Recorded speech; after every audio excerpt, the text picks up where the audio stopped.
So ayan guys, used oil galing kay Diwata. Ito yung mga gamit na used oil. So saan dadalhin yan? Sa Tondo? Opo, boss. Magkano ano nyo? Ang kontrata dyan? Hindi namin alam, boss eh. Nabadal lang kami. Tapos kayo din nagdi-deliver? Hindi, boss. Kami ng taga-kuya. Ah, okay. So yan yung mga... Shoutout sa mga taga-Tondo dyan. Ayan, taga Tondo po yan, no? Baka yun, bili na kayo dito sa Diwata Pares. Ayan po. Yun po yung mga used oil. No? Used oil po yan galing dito kay Diwata. Dami yan. Saan yung dinadala yan? Tondo? Opo. Tapos, ano gagawin doon? Inaano to, boss eh. Ginagawa ka na. Ingredients eh. Ginagawa?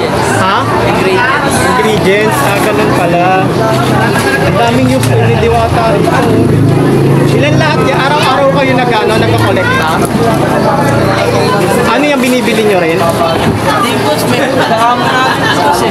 Ah, sa amo nila. Kayo nag-discount kayo? Bakit namin, boss?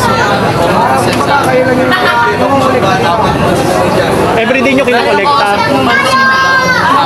Everyday nyo siya kinokolekta? Ano, boss? Weekly. Minsan, every 4 days.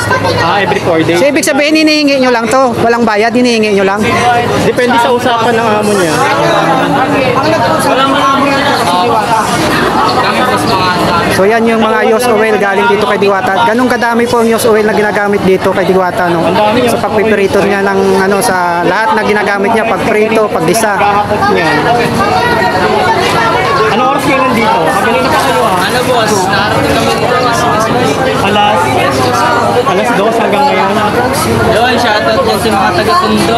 So yan, taga Tondo, shoutout sa inyo dyan. Ano pangalan nyo, kuya? Sobrang sarap. Anong pangalan mo? Jeffrey, boss. So shoutout kay Jeffrey sa taga Tondo, nakakilala kay Jeffrey. Ikaw, kuya? JJ, boss. Shoutout kay JJ sa taga Tondo, nakakilala kay JJ. Shoutout po sa inyong lahat. Pinakamatigas sa pindan, boss. So ayan po yung mga used oil na galing dyan kay Diwata, no? Sa ginagamit niya, lahat po yan, no? Sa panggigisa, pagpiprito, yan po yung mga used oil. So isang truck yan, no? Isang maliit na L3. Hindi, minsan. Walang